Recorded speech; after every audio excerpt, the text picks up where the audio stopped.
जी Kaif 1 FAR 1 जरा IS 8 की books open कर लें। IS 8 के प्रैक्टिस क्वेश्चंस हैं, प्लीज पेज नंबर जल्दी से ओपन करें, एक नजर ओवरव्यू ले लें। मेरा दिल कर रहा है आज इनकम एक्सपेंडिचर स्टार्ट कर दें। अच्छा ठीक है, 380 पेज पे आए जरा। प्रैक्टिस क्वेश्चन 1 हमने किया था, पेज 380। प्रैक्टिस क्वेश्चन 1 हमने किया था। प्रैक्टिस क्वेश्चन 2, 3, 4 आसान से क्वेश्चंस हैं, मैंने ये नहीं करवाए थे, ठीक है। अब आपको एक्स्ट्रा प्रैक्टिस के तौर पे ये करने हैं, ठीक है जी। तो आज आपका होमवर्क है प्रैक्टिस क्वेश्चन 2 और प्रैक्टिस क्वेश्चन 3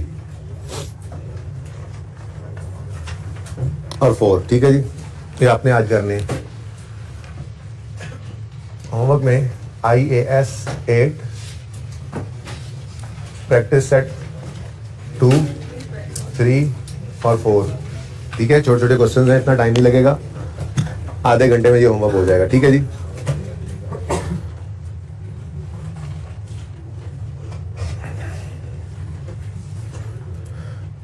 ओके जी, उसके बाद पास पेपर्स ओपन करें। पास पेपर्स हैं पेज 392 पे। पास पेपर 1 पाक क्वेश्चन लिमिटेड मैंने आपको खुद करवा दिया था।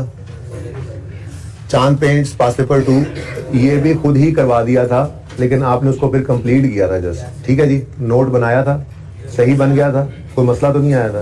ओके, पास पेपर 3 आपको टेस्ट में दिया था बिल्कुल शुरू में, और इसको भी मैंने आपके साथ सॉल्व कर लिया था, ठीक है।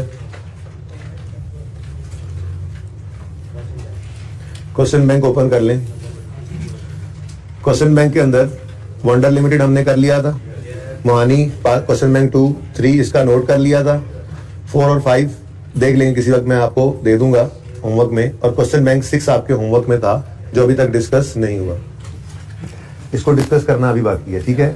बाकी इसके सारे MCQs हमने कर लिए थे, ठीक है। तो IS 8 कंप्लीट ही है तकरीबन, इसको मैं अभी डिस्कस करने लगा हूँ, ठीक है। उसके बाद कैश फ्लो पे जाते हैं। कैश फ्लो के अंदर यूनिवर्सल लिमिटेड में बच्चों को डिबेंचर्स वाली एडजस्टमेंट में मसला आ रहा था। असल में वो है तो IFRS 9 का पार्ट वो एडजस्टमेंट, लेकिन फिर भी चूंकि सवाल के अंदर मौजूद है तो मैं आप लोगों को करवा देता हूँ, ठीक है। और उसके बाद जालिब वाला सवाल आप लोगों ने घर पे किया होगा होमवर्क में, उसका सोल्यूशन मैं आप लोगों के साथ आज शेयर कर दूंगा।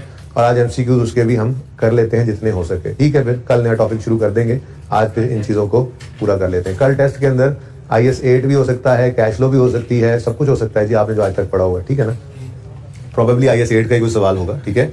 और कैश फ्लो का भी हो सकता है, थोड़ा लेंथी टेस्ट बन सकता है, मतलब कि आप 45 मिनट्स तक एक्सपेक्ट कर सकते हैं। वैसे कोशिश मेरी होगी कि 30 मिनट्स तक का ही टेस्ट हो, तो दोनों में से कोई एक, क्योंकि मैंने ऐसा तो किया नहीं है कि IS 8 पुराना कर दिया, बल्कि IS 7 मुझे लग रहा है पुराना फील हो रहा है, क्योंकि हम पिछले 2 दिन से जरा IS 8 पे ज्यादा ही टाइम लगा रहे थे, ठीक है। अच्छा जी, रिक्वायरमेंट क्या थी इस सवाल की, जरा चलें यही कर लेते हैं। आसिफ इंजीनियरिंग रिक्वायरमेंट है स्टेटमेंट ऑफ फाइनेंशियल पोजीशन बनाओ, कंप्रीहेंसिव इनकम बनाओ और चेंजेस इन इक्विटी बना दो, ठीक है जी।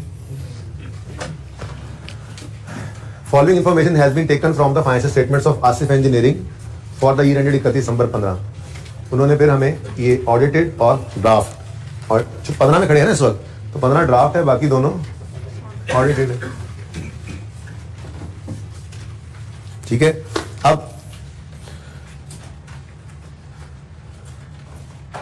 हमारा प्रैक्टिस सेट 1 फिर आ गया सामने। हम 3 में खड़े थे, 3 और 2 की इनकम स्टेटमेंट गिवन थी, 3, 2 और 1 की बैलेंस शीट गिवन थी, और हमने statement of change in equity बनाने के लिए इस 120 की रिटेन अर्निंग को यूज किया था, और इन दोनों को फिर इग्नोर किया था। हमारे पास इन इक्विटी से ये बैलेंसेस खुद निकल आए थे, ठीक है। फिर जब हम क्वेश्चन नंबर 1 क्वेश्चन बैंक में गए वंडर लिमिटेड, तो वहां पे भी ये मिसिंग था, हमने रिटेन अर्निंग से लेजर बना के उसको निकाल दिया था। मोहानी वाले सवाल पे गए क्वेश्चन बैंक 2, वहां पे भी ये फिगर गालिबन मिसिंग थी, तो हमने वहां पे भी रिटेन अर्निंग से लेजर बनाया था और ये बैलेंस निकाल दिया था। बातें कुछ याद आ रही हैं, ठीक है। अब आज वाला सवाल देखते हैं। हम खड़े हैं 15 में, और अल्हम्दुलिल्लाह ये 101 जो स्टेटमेंट इक्विटी के स्टार्ट के ऊपर में चाहिए होता है, ये अवेलेबल है, हमें इसको निकालने की जरूरत भी नहीं पड़ेगी। इनकम स्टेटमेंट बनानी है, बैलेंस शीट बनानी है, चेंजेस इन इक्विटी बनानी है, कोई नोट शोट इन्होंने इस सवाल के अंदर नहीं मांगा हुआ, ठीक है। जरूरत महसूस करूंगा मैं, अगर मुझे पसंद आया ये सवाल तो हो सकता है मैं इसका आपसे नोट बनवा भी लूँ, ठीक है। उसको फिर कल शेयर कर लेंगे, ओके। अच्छा, अब हुआ क्या है, इन above financial statements AEL has recognized consumption of spare parts as expense. Spare parts जैसे बड़ी बड़ी मिलें होती हैं, ठीक है, बड़े बड़े प्लांट्स लगे होते हैं, उनमें उनके स्पेयर पार्ट्स भी फिर बड़े बड़े ही होते हैं जी. मोटर खराब हो गई, उन्होंने मोटरें रखी होती हैं, प्रोडक्शन प्रोसेस थोड़े रोक सकते हैं, ठीक है, वो मोटर जो है वो चेंज कर दी, स्पेयर पार्ट है, ठीक है जी. तो वो कह रहे हैं कि स्पेयर पार्ट्स को उनकी पॉलिसी थी कि वो एक्सपेंस आउट किया करते थे. जब आप कंज्यूम कर लेते थे ना, कोई भी आपने स्पेयर पार्ट लगाया, ठीक है, अब स्पेयर पार्ट्स की वैल्यू ज्यादा भी हो सकती है, कम भी हो सकती है. स्पेयर पार्ट्स की लाइफ ज्यादा भी हो सकती है, कम भी हो सकती है. जैसे मैंने मोटर की एग्जांपल दी, एक मोटर आपने जो लगाई हो सकता है वो 2-3-4 साल चलती रहे, जबकि जो दूसरी चीजें होती हैं इनकी वैल्यू बहुत कम हो, या हो सकता है लाइफ बहुत कम हो कि जी एक फिल्टर लगाते हैं हम, या एक वॉशर लगाते हैं, या एक नट लगाते हैं, ये हर 6 महीने बाद बदलना पड़ता है, होती है ना इस किस्म की चीजें. तो स्पेयर पार्ट्स तो दोनों तरह के ही हो सकते हैं, ठीक है ना. किसी भी एक प्लांट के साथ जुड़े हुए स्पेयर पार्ट्स तो कई तरह के हो सकते हैं, ज्यादा वैल्यू वाला, कम वैल्यू वाला, ज्यादा लाइफ वाला, कम लाइफ वाला, ठीक है ना. अब उन्होंने कंजम्पशन ऑफ स्पेयर पार्ट को as an expense in financial statements के अंदर लिया हुआ, ठीक है. यानी ये स्टोर्स एंड स्पेयर्स जो उनके पास आ रहे हैं, ये बेसिकली वही है जैसे मैं आपको कहा करता था कि जैसे ऑफिस सप्लाईज हैं, बैठ जाया करो यार जल्दी प्लीज. जैसे ऑफिस सप्लाईज हैं, ऑफिस सप्लाईज, स्टेशनरी वगैरह, ये क्या है जी, एक एक्सपेंस ही है. ओपनिंग में कुछ स्टॉक पड़ा है, कुछ क्लोजिंग में पड़ा है जो यूज नहीं हुई थी. साल के स्टार्ट में ओपनिंग स्टॉक था, तो साल के एंड पे स्टेशनरी ऑफिस सप्लाईज यूज नहीं हुआ, साल के एंड पे स्टॉक पड़ा हुआ है. जो नई स्टेशनरी खरीदी थी, स्टेशनरी डेबिट, कैश क्रेडिट, और जो कंज्यूम हो गई उसको हमने एक्सपेंस कह के प्रॉफिट एंड लॉस में फेंक दिया. तो ये स्टोर्स एंड स्पेयर्स के बारे में भी वो कुछ ऐसी ही रूटीन रखते आ रहे हैं. स्टोर्स एंड स्पेयर्स को भी उन्होंने यही काम उन्होंने रखा हुआ है कि ओपनिंग स्टॉक में इतने स्टोर स्पेयर्स पड़े हुए थे, स्पेयर पार्ट्स स्टोर के अंदर पड़े होते हैं, ठीक है. मजीद जो खरीदे होंगे कैश, ठीक है, और जो कंज्यूम हो गए वो एक्सपेंस प्रॉफिट एंड लॉस में, स्टोर स्पेयर्स कंज्यूम, और जो क्लोजिंग डेट पर बचे पड़े हैं वो स्टॉक. तो इसीलिए आपको बैलेंस शीट के अंदर स्टोर्स एंड स्पेयर्स नजर आ रहे हैं, ठीक है. अच्छा, लेकिन वो कह रहा है ये हमेशा से इनको एक्सपेंस आउट करते आ रहे थे स्टोर्स एंड स्पेयर्स को, लेकिन कहते हैं AEL has now decided to change its above policy and classify consumption of spare parts having useful life of more than 1 year as capital spares under property plant and equipment. कह रहा है कि जी असल में ना अब हमने ये पॉलिसी बदलनी है, बदलना चाह रहे हैं. जिन स्पेयर पार्ट्स की लाइफ 1 साल से ज्यादा है हम उनको कैपिटलाइज किया करेंगे, यानी उनकी entry expense debit cash credit की बजाय PPE लिखा है, हाँ PPE acid debit cash credit किया करेंगे, ठीक है. अब चूंकि ये चेंज इन पॉलिसी है तो इसको रिट्रोस्पेक्टिवली अप्लाई करना पड़ेगा. जहां तक मुमकिन हो सका हम वापस जाएंगे और इन चीजों को सही करके आएंगे. पॉज कीजिएगा जरा. अच्छा जी, तो अब चूंकि ये चेंज इन पॉलिसी मैं कह रहा था, ठीक है, चेंज इन पॉलिसी है तो जहां तक मुमकिन हो सका वापस जाके इसको रिट्रोस्पेक्टिवली अप्लाई करना है, ठीक है. अब उसने हमें डाटा दिया इसका, कहता है following information pertains to capital spares consumed during past 3 years. Capital spares थे यानी साल से ज्यादा उम्र वाले थे, लेकिन पिछले 3 साल से जिनको हम एक्सपेंस आउट करते आ रहे हैं. 15 में हम खड़े हैं तो 13, 14, 15 का भी डाटा उन्होंने दिया हुआ है. और वही काम जब तक के सवाल कह ना दे, ठीक है, एक ही सवाल में ऐसा किया था, वरना तो हमेशा ही ऐसे करते हैं इस टॉपिक के अंदर कि जो गलती हमने सही करनी है या जो पॉलिसी हमने अप्लाई करनी है, हम ये अज्यूम करते हैं कि जब फाइनेंशियल स्टेटमेंट्स बन गई हैं तो सारा कुछ ये भी इस साल में हो चुका हुआ है तो इसको भी सही करेंगे, ठीक है. अब बड़ा सिंपल सा काम था जी.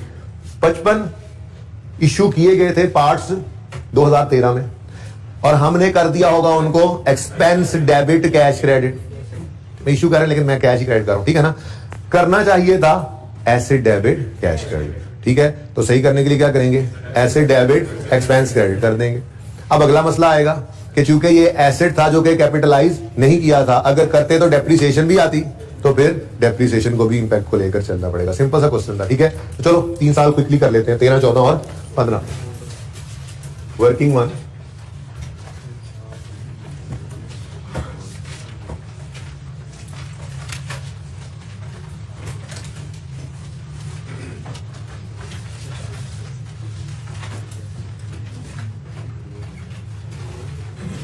तेरह, 14 और 15.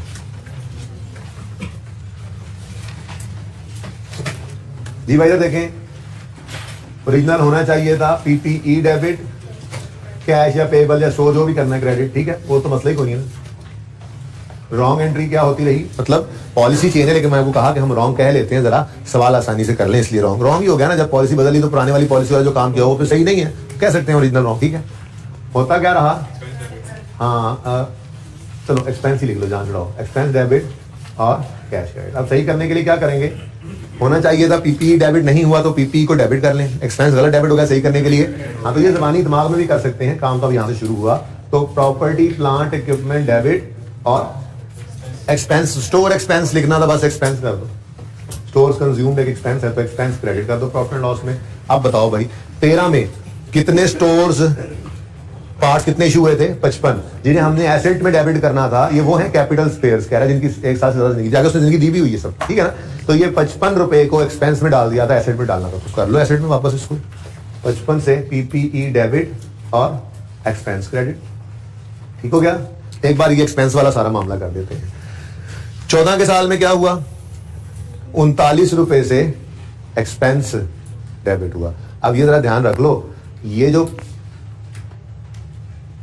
बल्कि एक काम करते हैं, ठीक है, एक काम करते हैं, इसकी डेप्रिसिएशन को साथ ही कर लेते हैं, ठीक है, क्या ख्याल है, स्टेप बाय स्टेप बेहतरीन है। अब ये जो हमने एसेट बढ़ाया है 13 में, अब बढ़ा रहे हैं ना, तो एसेट है, डेप्रिसिएशन का इम्पैक्ट भी लेना है। लंबी सोच सोचनी है तो सोचो, एक एसेट रिकॉर्ड नहीं हुआ था तो डेप्रिसिएशन भी नहीं आई थी, आज रिकॉर्ड कर रहे हैं तो डेप्रिसिएशन को भी बढ़ाना पड़ेगा। और शॉर्टकट सोच क्या है, और रेक्टिफाइंग एंट्री में देखो एसेट बढ़ रहा है तो डेप्रिसिएशन भी बढ़ा दो। डेप्रिसिएशन बढ़ाने की entry, depreciation expense debit PPE credit, ठीक है जी। अब 55 लाइफ 5 साल थी, ठीक है। ड्यूरिंग द पास्ट 3 years, कोई डेट नहीं बताई किस दिन कैपिटलाइज किया है, तो हम डेट ना गिवन तो साल का पहला दिन अज्यूम कर लेते थे, बस वही एडिशन को वही उसूल का डिवाइड बाय 5, कितना आ गया 11 से depreciation expense debit PPE credit. लेकिन मसला क्या है, मसला ये है कि ये वाली एंट्री दोबारा इस साल में, ये वाली एंट्री 55 की नहीं होनी, ठीक है ना, वो बाद में लिख लेते हैं दूसरी जो होनी है, लेकिन ये गलती तो चलती रही। Depreciation expense debit PPE credit, क्या ख्याल है, सही है। Depreciation expense debit PPE credit 5 साल जिंदगी वाला था ना, तो ये इंपैक्ट आ गया इसका टोटल, ठीक है, यहां तक को मसला। अब आए 14 वाले साल में, 14 वाले साल में भी 39 का एक्सपेंस बनाया है, इसको भी एसेट में डालना था, ठीक है। अब ये वाली एंट्री दोबारा नहीं आई, बात समझ रहे हो। हाँ, अब अगले साल का अलग से एक एडिशन आ गया ना, ठीक है, तो उसको भी हमने एंटर करने, बात समझ आ रही है।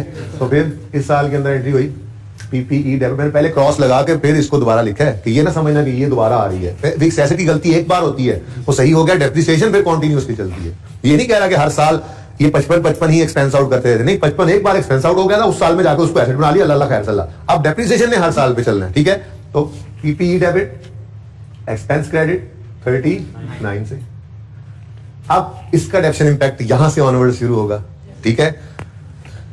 वैसे तो मेरा ब्लू मार्कर ना एडजस्टमेंट वाला है, लेकिन आपको समझ ना आए, इस वजह से परेशानी ना हो, तो मैं ये दूसरे साल वाली एडजस्टमेंट को ब्लू से कर देता हूँ, सिर्फ आप लोगों के लिए, वरना मैं ब्लू मार्कर को आपको पता यूज नहीं करता एडजस्टमेंट के अलावा, ठीक है। हाँ जी, तो क्या कर लो भाई, पीपीई डेबिट और एक्सपेंस, वो जो कंजम्पशन आपने रिकॉर्ड कर ली थी उसको क्रेडिट कर दो, ठीक है, कितने से 39 से।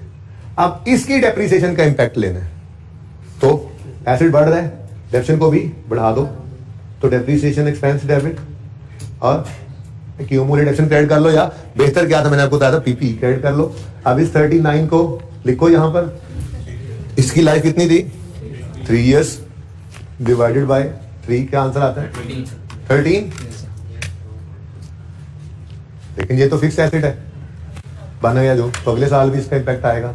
Depreciation expense debit PPE credit 13 से। उम्मीद है बात समझ आ रही होगी,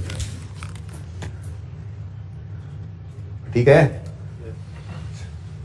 अब ये एंट्री दोबारा नहीं हुई, ठीक है, लेकिन अब रिस्टेटेड वाला मार्कर भी बाहर आ गया। आज 15 के साल में 44 एक और वही फिगर थी, ठीक है, जो एक्सपेंस आउट हो गई थी, तो उसे एसेट बनाना है, तो ये अलग से नई एंट्री है, पीपीई डेबिट और एक्सपेंस क्रेडिट, कितने से जी 44 से, ठीक है जी। अब इसकी डेप्रिसिएशन का इंपैक्ट लेना है आपने, तो डेप्रिसिएशन एक्सपेंस, एसेट बढ़ रहा है ना, डेप्रिसिएशन को भी बढ़ा लो, डेप्रिसिएशन बढ़ाने की entry, depreciation expense debit accumulation credit कर दो या एसेट क्रेडिट कर दो, कितने से 11 से। क्यों? क्योंकि इसकी लाइफ भी 4 years गिवन है, तो 44 डिवाइडेड बाय 4, ठीक हो गया जी। कैसी लगी है एडजस्टमेंट, एंजॉयड?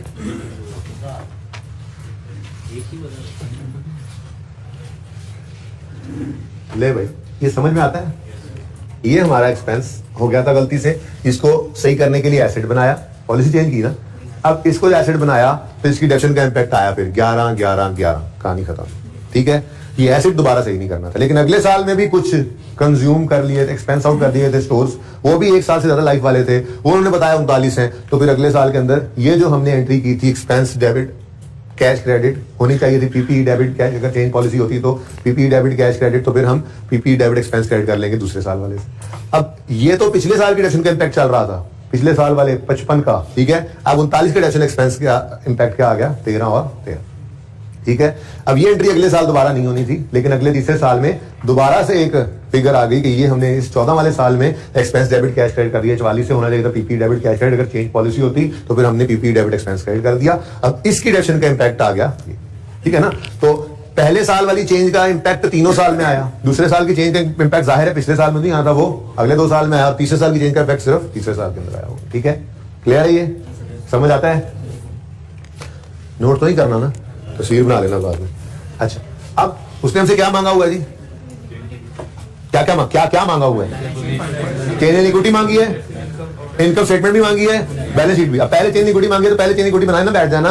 आपको पता है हम अगर तीनों चीजें, उसने इनकम स्टेटमेंट भी मांग ली है हमसे, बैलेंस शीट भी मांग ली, चेंज इक्विटी भी मांग ली, तो तरतीब हमारी क्या है, पहले इनकम स्टेटमेंट, फिर चेंज इन इक्विटी, फिर बैलेंस शीट, क्योंकि इनकम स्टेटमेंट में प्रॉफिट सही हो जाएंगे वो चेंज इन इक्विटी में यूज हो जाएंगे, चेंज इन इक्विटी में रिटेन अर्निंग सही निकल आएंगी वो बैलेंस शीट में यूज हो जाएंगी। तो जब तीनों चीजें ही मांगी हुई है तो फिर तरतीब से चलो, फायदा हो। ठीक है, तो Asif engineering limited statement of comprehensive income बोला हुआ उसने, लेकिन होंगे तो एक्सट्रैक्ट्स ही भाई। ठीक है जी, और किस साल में खड़े हैं हम? 31/12 for the year ended 31 December 15। और इनकम स्टेटमेंट कितने साल्स की बनेगी? 2 साल्स की, 15 और 14। तो 31 दिसंबर 2015 और 31 दिसंबर 2014। अब सवाल में आके देखो, सवाल तो यहां खत्म हो गया है। ये 3 आइटम्स थे बैलेंस शीट के, पीपीई, स्टोर्स और रिटेन्ड अर्निंग्स, और ये हमारे पास है नेट प्रॉफिट। ठीक है जी, तो प्रॉफिट गलत वाले उठाओ। ठीक है, देखो प्रॉफिट एंड लॉस अकाउंट का ये 112 हमें नहीं चाहिए होता, पता है ना आपको, क्योंकि हमने इनकम स्टेटमेंट तो 2 साल की बनानी होती है। ओके, तो 123 और 129 ले आओ। लिखा हुआ है प्रॉफिट, नेट प्रॉफिट, जो लफ्ज वहां लिखा हो ना वही यहाँ पे लिख लिया करो। कभी प्रॉफिट फॉर द ईयर हम लिख लेते हैं, कभी प्रॉफिट लिख लेते हैं, कभी नेट। सर कौन सा लिखे? जो सवाल में लिखा होता है मैं वही उठा के लिखता हूँ। सवाल में प्रॉफिट लिखा हो मैं प्रॉफिट लिख देता हूँ, सवाल में प्रॉफिट फॉर द ईयर लिखे मैं फॉर द ईयर लिख देता हूँ, सवाल में नेट प्रॉफिट लिख दिया मैंने नेट प्रॉफिट लिख दिया, कोई मसला नहीं। ठीक है, अब 14 और 13 15, 14 और 15। अब सवाल से गलत प्रॉफिट उठा के यहां लिखने के भी मार्क्स हैं। 14 का गलत प्रॉफिट 123, 15 का गलत प्रॉफिट 129, 123 और 129, ठीक लिखा है?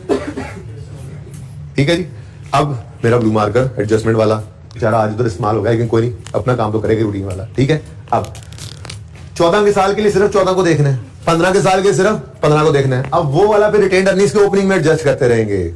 ठीक है, और बना रहा हूं मैं इनकम स्टेटमेंट, इसलिए बैलेंस शीट आइटम्स को, एसेट्स लायबिलिटीज को इग्नोर कर, सिर्फ इनकम एक्सपेंसेस को हमने देखना है। ठीक है, अब 14 के साल को सही करने लगे। 14 के साल में एसेट्स लायबिलिटीज को इग्नोर कर देना है, एक्सपेंस क्रेडिट, एक्सपेंस क्या हो रहा है? कम। एक्सपेंस के कम होने से 14 में प्रॉफिट कितने से? 39 से। इधर आगे करना पड़ेगा मुझे लग रहा है। एनीवेज, फिर डेप्रिसिएशन भी तो एक्सपेंस ही है। डेप्रिसिएशन एक्सपेंस 11 से डेबिट मतलब बढ़ रहा है, एक्सपेंस के बढ़ने से प्रॉफिट। ये डायरेक्ट कभी मत बोला करें, ज्यादा टार्जन ना बना करें, ठीक है ना, डायरेक्ट नहीं बोलना हमने। ओके, एक्सपेंस के बढ़ने से प्रॉफिट ऐसे ही बोला करें प्लीज। ओके, नेक्स्ट, फिर ये डेप्रिसिएशन एक्सपेंस है, एक्सपेंस 13 से बढ़ रहा है, डेबिट मतलब बढ़ रहा है, तो एक्सपेंस का बढ़ना प्रॉफिट को कम कर देगा, 30। ठीक हो गया? 14 के लिए सिर्फ 14 को देखना है, income statement for the year है, और 15 के लिए सिर्फ 15 को देखना है, 14 को देखने की जरूरत नहीं है। ठीक हो गया? चलो अब 15 में आ गए। अब अगेन एसेट्स लायबिलिटीज को करना है इग्नोर, इनकम एक्सपेंसेस को पकड़ लें। तो एक्सपेंस 44 से क्या हो रहा है? क्रेडिट मतलब कम, एक्सपेंस के कम होने से प्रॉफिट जाएगा बढ़, 44। ठीक हो गया? इसको जगा दो यार साथ वाले को। अच्छा भाई, हर कोई अपने साथ वाले को जगा देना, दूसरों को ना देखे कौन सो रहा है कौन सो रहा है, बस अपने साथ वाले को देख लो, सो रहा है तो जगा दो। ठीक है, अच्छा जी, ओके। जिसको सो रहा था वो ज्यादा परेशान हो गया, जाग मैंने कोई देखते नहीं रहा शुक्र है जाग गया, वो जाग तेरा परेशान। अच्छा, गड्डी निकल जानी।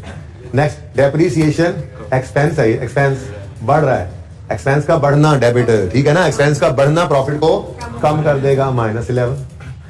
एक्सपेंस ना भी लिखते, बस लिखा नहीं था उसको, ठीक है ना, एक्सपेंस डेबिट मतलब बढ़ रहा है, एक्सपेंस का बढ़ना प्रॉफिट को कर देगा कम, एक्सपेंस का बढ़ना प्रॉफिट बढ़ रहा है, डेबिट एक्सपेंस बढ़ रहा है, डेबिट एक्सपेंस का बढ़ना प्रॉफिट को कर देगा कम।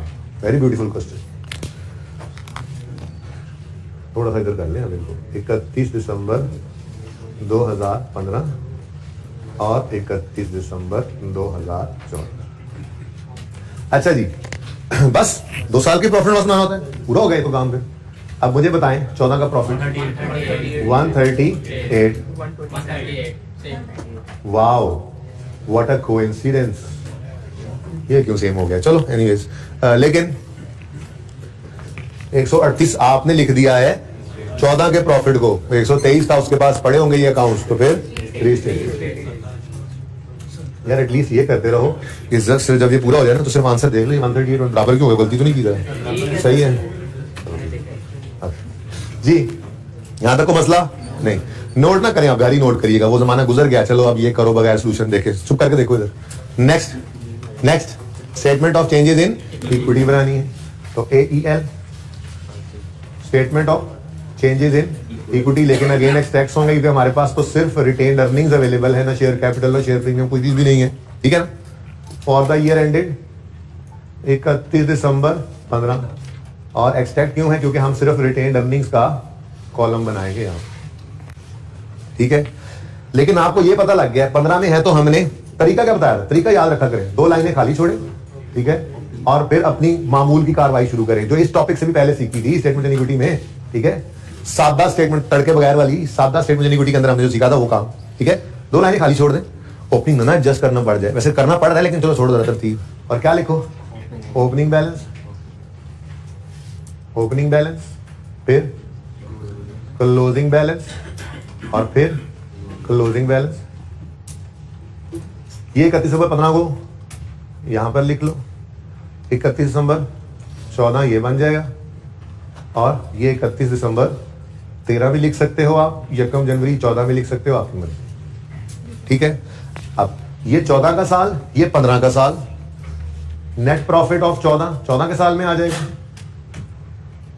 और नेट प्रॉफिट ऑफ 15 के साल में आ जाएगा। ऐसे ही करते थे। अब 15 के प्रॉफिट की गलतियां 15 में सही करोगे, कर भी ली हैं, बल्कि सही वाला प्रॉफिट अवेलेबल है। 14 के प्रॉफिट की गलतियां 14 के प्रॉफिट में सही करोगे, 14 साल की गलतियां, ठीक है, वो भी कर चुके हैं, सही प्रॉफिट्स मौजूद है। इससे पहले चाहे 500 साल की गलतियां हैं उनको ओपनिंग में, और हमारे सवाल में हैं इससे पहले की गलतियां, तो अगर ऐसी सिचुएशन आ जाए तो फिर ओपनिंग 2 बार लिखना पड़ता था। ओपनिंग बैलेंस 31 दिसंबर 13 या 1 जनवरी 14, ये 2 बार लिखना पड़ता था, क्योंकि यहाँ पर प्रायर ईयर एडजस्टमेंट की एक लाइन भी डालनी पड़ती थी, प्रायर ईयर एडजस्टमेंट, ओके। अच्छा, ले जी सवाल शुरू करते हैं। अब हमारा starting point statement in equity का क्या होता है जी? 31 दिसंबर 13 या 1 जनवरी 14 की रिटेन अर्निंग, जो 2 सवालों में क्वेश्चन बैंक 1 और 2 में गिवन नहीं थी, हमने निकाल ली थी। आज गिवन है 101, तो लिख लेंगे 101, ठीक है जी। अब 2003 की गलतियों को इस ओपनिंग में सही करना है, ठीक है। और लकीली आज एक्सपेंस 2 दफा आ रहा है, तो अच्छा हो गया, मैं इसको नेट में प्रेजेंट करने के काबिल हो गया सवाल, ठीक है। एक्सपेंस 55 से कम हो रहा है, एक्सपेंस के कम होने से profit, retained earnings means profits, ठीक है। तो एक्सपेंस के कम होने से प्रॉफिट्स बढ़ गए, कितने से बढ़ेगा? प्लस 55 करो, ये प्रॉफिट का बढ़ना आ गया, सिर्फ अकेला 55 ना, आगे एक्सपेंस फिर भी हिट हो रहा है, ठीक है। और नेक्स्ट एंट्री में डेप्शन एक्सपेंस 11 से बढ़ गया, एक्सपेंस के बढ़ने से प्रॉफिट 11 से कम हो गया। अब नेट में बताओ तो प्रॉफिट क्या हो रहा है? बढ़ रहा है, कितने से? 44 से प्रॉफिट को बढ़ा लो, ये प्रायर ईयर एडजस्टमेंट आ गई, ठीक है जी। अब ये कितना हो गया?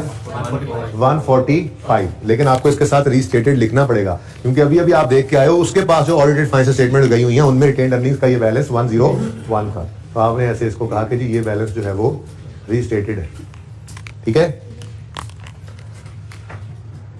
145, ठीक हो गया जी। उसके बाद तो कहानी खत्म हो गई, ठीक है। सही वाला प्रॉफिट 14 का ऑलरेडी निकला हुआ है 138, लेकिन ये भी चेंज्ड है, वहां जैसे रीस्टेटेड लिखा, इसके लिए यहां पे भी रीस्टेटेड लिखो, रीस्टेटेड, ठीक है जी। और क्लोजिंग कितना बन गया जी 283। अब देखो ना, दो रीस्टेटेड फिगर से जो टोटल आएगा वो भी रीस्टेटेड ही होगा, यानी 31 दिसंबर 14 पे उसकी बैलेंस शीट में 224 की रिटेन अर्निंग नजर आ रही थी, आप 283 पे ले गए, तो रीस्टेटेड। ठीक है जी, सही है। उसके बाद भाई 15 के साल का प्रॉफिट सही है ऑलरेडी 138, इसके साथ भी रीस्टेटेड लिखेंगे, इसके साथ रीस्टेटेड नहीं लिखना, ये पहली बार उसके पास जा रहा है। ठीक है, 421 ये आ गई हमारी क्लोजिंग रेटिंग। ठीक है जी, कैसा लगा सवाल? फिर बड़ा प्यारा सवाल था, तो इसलिए सोचा करवाई हूं। क्या रह गया भाई? Balance sheet, AEL statement of financial position, again these are extracts for the year, sorry as on, ये एज ऑन बनती है 31 दिसंबर 15। ये 3 साल की बनानी पड़ती है जी, 13, 14 और 15।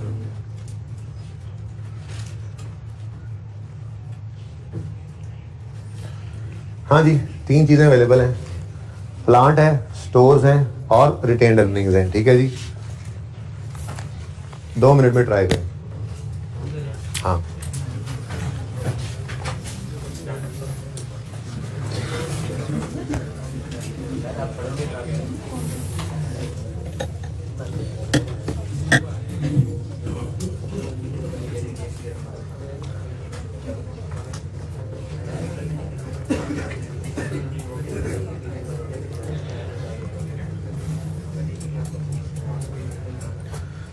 कल शायद इनकम एक्सपेंडिचर शुरू कर दें, शायद रेशियो शुरू कर दें, शायद ईपीएस शुरू कर दें, 3 ही रहते हैं, तीनों में से कोई एक शुरू हो जाए।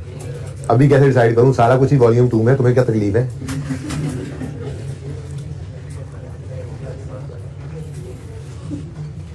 जो दिल करेगा वो शुरू कर देंगे।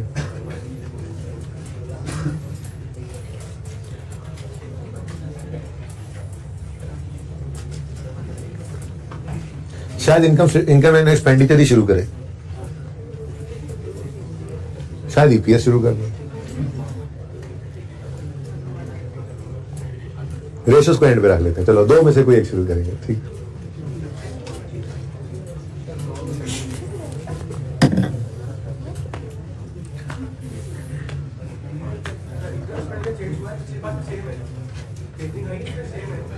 सेम ही है, तुम टेंशन न लो, जितना सेम है वो तो कर लें पहले।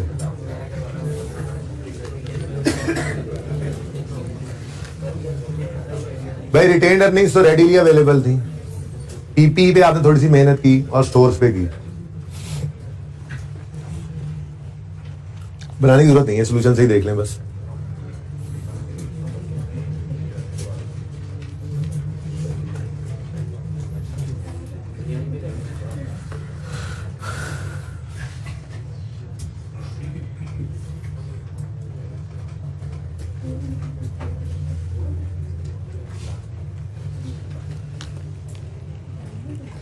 कितने बच्चे कर चुके हैं जी? बहुत कम है, पढ़ने वाले कम है, पढ़ने वाले तो हैं सारे ही इंशाल्लाह जी। ये देखें प्लीज, मुश्किल वाला काम पहले कर, पी को पकड़ो। नॉन करंट एसेट्स में पीपीई 2013 का भी गिवन है, 2014 भी गिवन है, 2015 भी गिवन है, बस जगह बड़ी चाहिए। आ जाओ, गलत वाले बैलेंसेस को उठाओ। हाँ, 2013 में बस कर दो, अब कर लिया जो करना था आपने, बस कर दो। ये देखो, अब जब शुरू कर दिया मैंने तो 2105 2105। 14 में 2402 2402 2430। ठीक है जी, अब ब्लू मार्कर बाहर आ गया और 13 के लिए फिलहाल सिर्फ 13 को ही देख सकते हैं क्योंकि उससे पीछे कोई साल है नहीं। ठीक है, अब 13 में आए तो पीपीई 55 से बढ़ा और 11 से कम हुआ, क्योंकि पीपीई का डेबिट होना मतलब पीपीई का बढ़ना है ना, एसेट डेबिट मतलब बढ़ गया, तो पीपीई 55 से बढ़ा 55 और पीपीई क्रेडिट 11 से हमें भाई ये एक ही फ्रेम में लगा हुआ है ना सारा, ठीक है। बेशक यहाँ से लगा लें, यहाँ से थोड़ी सी जगह छोड़ सकते हैं, यहाँ से लगा लें और जी। पीपीई 55 से डेबिट मतलब बढ़ गया और पीपीई 11 से क्रेडिट मतलब कम हो गया, -11, ठीक है। अब आपको ये समझाया हुआ है कि 14 का साल शुरू करने से पहले, यानी उसको देखने से भी पहले 13 को एज इट इज लिख लिया करो। तो 55 और 11 तो सबसे पहले लिखो ना। अब बढ़ते हैं इस तरफ। 14 में पीपीई 39 से डेबिट मतलब बढ़ा +39 और 11 से क्रेडिट मतलब माइनस कम हुआ और 13 से क्रेडिट मतलब माइनस कम हुआ। तो पीपीई -11 और -13, ठीक हो गया। अगली बात, 15 का साल देखने से भी पहले 14 तक एज इट इज जो हुआ पड़ा है वो लिख लो। -11 +39 -11 -13, हो गया ये काम। अब आओ 15 की तरफ।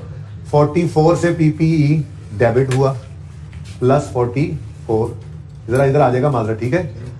फिर नहीं, -11 -13 -11, ठीक है ना, तीनों माइनस हो रहे हैं।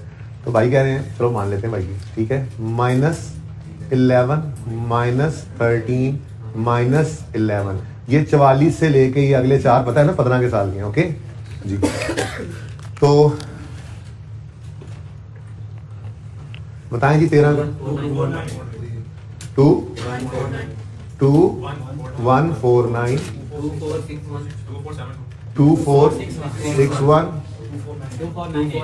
और 2498। कैलकुलेशन चेक कर ली थी ना। अब इसमें 15 को तो कुछ मत कहो, 13 और 14 को रीस्टेट किया आपने, तो रीस्टेटेड और रीस्टेटेड।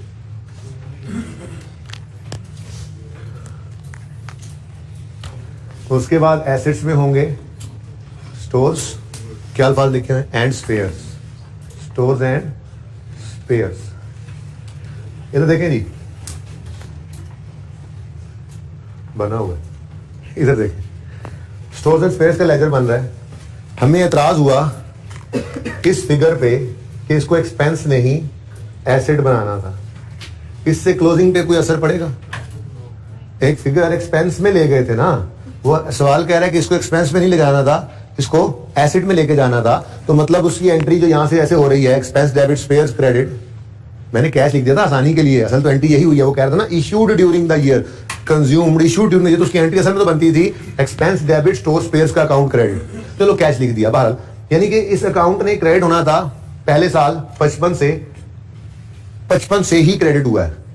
मसला यह है कि उसको डेबिट हमने एक्सपेंस में किया हुआ था, चेंज पॉलिसी के अंदर उसको डेबिट करना था एसेट में, तो लड़ाई इस क्रेडिट की है ही नहीं, ठीक है। इसी तो मैंने कैश लिख दिया तब भी काम चल गया। यहां पे दरअसल तो एंट्री ये बनती थी कि जी गलती से एक्सपेंस डेबिट स्टोर स्पेयर्स का अकाउंट क्रेडिट हो गया, होना चाहिए था PP debit store spares credit. मैंने यहाँ पे चूंकि चेंज नहीं होना था, इसको कैश ही लिख दिया, आसानी से समझ आगे सवाल हो गया, ठीक है ना। अब मकसद ये है कि स्टोर स्पेयर्स तो क्रेडिट होना था 55 से, वो हुआ, सही हुआ बिल्कुल, और ठीक है। डेबिट की लड़ाई थी ना, डेबिट होना चाहिए था पीपी में, चेंज पॉलिसी का हुआ पड़ा एक्सपेंस में, तो हमने डेबिट कर दिया, पीपी को कर दिया एक्सपेंस क्रेडिट, उसको एक्सपेंस को क्रेडिट कर दिया। इसकी सेहत पे क्या असर पड़ा? इसकी सेहत पे कोई असर नहीं पड़ा। ये 55 यहां से निकलना ही निकलना था, जाना किधर था, लड़ाई इसकी थी। इसका मतलब जो स्टोर्स एंड स्पेयर्स का बैलेंस उसने दिया हुआ है क्लोजिंग, उसकी सेहत पे कोई असर नहीं था। ये 73, 80 और 70 ये बिल्कुल ऐसे ही रहेंगे। बताओ इसमें कोई मसला होगा? ये बात समझ आई है? किसको समझ नहीं आई? आसान ना कोई जी। तो स्टोर्स एंड स्पेयर्स बताओ जी 13 का 70 80 और 70 की एज इट इज आ जाएंगे। क्लियर है ये बात? ठीक है ना। क्लोजिंग पे असर तब पड़ता जब वो कोई गड़बड़ होती है उसके अंदर जिससे क्लोजिंग निकला हुआ है, ऐसी कोई गड़बड़ नहीं हुई, बस एक्सपेंस में फेंक दिया था इसको, जिसकी बजाय एसेट में फेंकना था। निकलना 55 नहीं था इस साल में, अगले साल में 44 ने 39 ने जो भी लिखे हुए, ठीक है ना। तो वो फिगर सही निकली है, तो क्लोजिंग बैलेंस ही निकाला होगा, वो सही निकला होगा, ठीक है ना। सही है। चल, और अगला है जी रिटेन अर्निंग्स, और ये हमें अपनी रिक्वायरमेंट से मिल जाएगी 145 283 421, ठीक है। तो मेरे ख्याल में रिक्वायरमेंट तो पूरी हो गई है। अगर आप नोट बनाना चाहो तो ये चेंज इन अकाउंटिंग पॉलिसी का नोट है, बनाया जा सकता है, कोई मुश्किल नहीं है, ठीक है। आप आइटम्स अफेक्टिंग एसओसीआई के अंदर क्या लोगे? एक्सपेंस और डेप्रिसिएशन अलग अलग, फिर एक्सपेंस डेप्शन डेप्शन, एक्सपेंस डेप्शन डेप्शन डेप्शन, ठीक है। और फिर इम्पैक्ट लोगे उसका प्रॉफिट पे, ठीक है। विकास ये सोल्यूशन हमने इनको बना के कल देना है क्योंकि मैं होमवर्क में दे रहा हूँ इनको, ठीक है। आपने चेंज इन अकाउंटिंग पॉलिसी का आसिफ इंजीनियरिंग का नोट बना के आना है, AEL, ठीक है जी। Notes to the financial statements for the year ended 31 December 15, note का कोई नंबर भी दे दो, 19 number. Change in accounting policy हुई है, उसके बाद सवाल वाली अंग्रेजी, items affecting the effect of change on relevant line items is as follows: items affecting SOCI, items affecting SOFP, ठीक है। और दोनों में फरमाइशी प्रोग्राम, प्रॉफिट और रिटेन्ड अर्निंग्स, ठीक है ना। बाकी सब चीजें लेनी है। एक्सपेंस का कोई नाम रख लेना ना, कि उन्होंने इसको स्टोर एक्सपेंस या expense consumed, store consumed expense का नाम रख लेना। सिर्फ एक्सपेंस भी लिख दो तब भी काम चलेगा। नोट बना के आना, ये आपने होमवर्क है आपका, ठीक है। ओके जी, अब मेरे ख्याल में छोड़ दें आइए सेठ की जान और आ जाए आइए 7 पे। पुराना ही हो गया, भूल ही गए भाई। ये आइए 7, ये जालिब वाला सवाल आपके पास है ना विकास, जो अभी पिछले टेस्ट में आया जालिब, वो इन सबको PDF में भेज दिया आपने? अच्छा ठीक है, क्वेश्चन हो गया था जालिब वाला, मैंने बता दी थी, वैसे मैं देख लेता हूं फिर।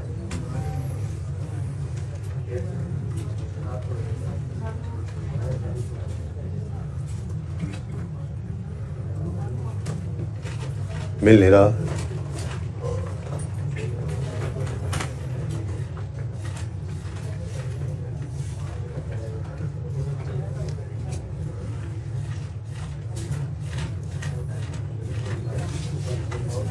जी, जालिब इंडस्ट्रीज में एक दो अहबाब फरमा रहे हैं कि लास्ट एडजस्टमेंट डिविडेंड वाली में भी मसला हो रहा है। मेरा नहीं ख्याल होना चाहिए था, लेकिन कोई बात नहीं, मसला तो मसला होता है। क्या देखें, हम कैसे देखें?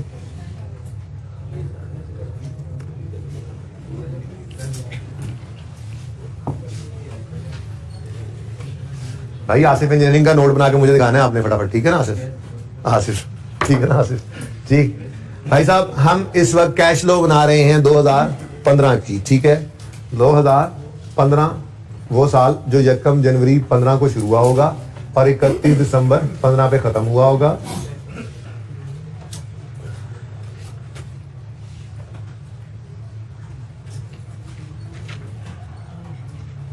मैंने कहीं भी लिख दूं ना, वक्त दोस्तों रहे और काम आए। अच्छा, 15 के साल में कौन कौन से डिविडेंड आ सकते हैं? फाइनल ऑफ 14 इन 15 आता था और इंटरिम ऑफ 15 इन 15 आता होता है, ठीक है जी।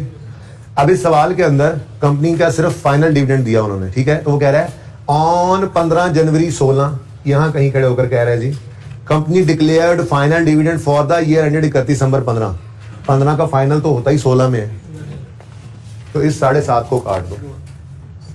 अब ये जो ब्रैकेट में 14 के साथ 35 लिखा होता है ना, इसका मतलब ये होता है कि बाकी सारी बात वैसे ही है, सिर्फ ये डेट जो है वो मतलब 16 की बजाय 15 है, जो भी डेट गिवन होती है। यानी कि वो क्या कह रहा है, ये final dividend for the year ended 15 7.5 था, तो वो कह रहा है यही final dividend for the year ended 14 35 था।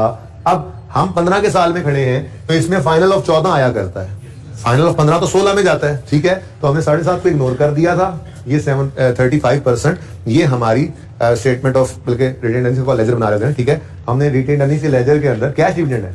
कौन सा डिविडेंड है जी? कैसे पता लगा कैश है? लिखा हुआ, ठीक है।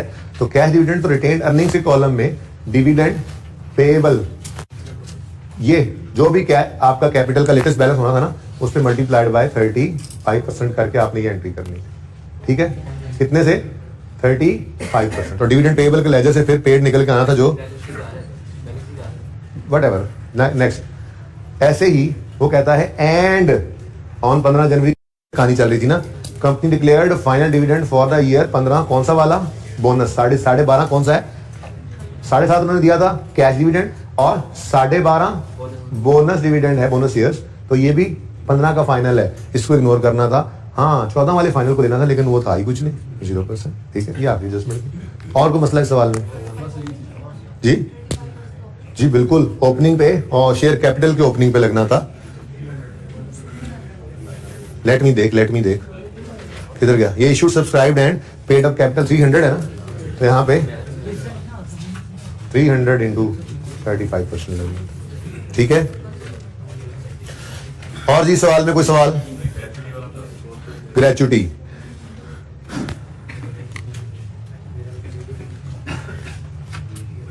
प्रोविजन फॉर ग्रेचुटी, मुश्किल वाला नाम है इसका, मैंने बताया था। ग्रेचुटी अंदाजा, प्रोविजन कहते हैं अंदाजे को, इसको आप ग्रेचुटी पेएबल भी कह सकते हैं।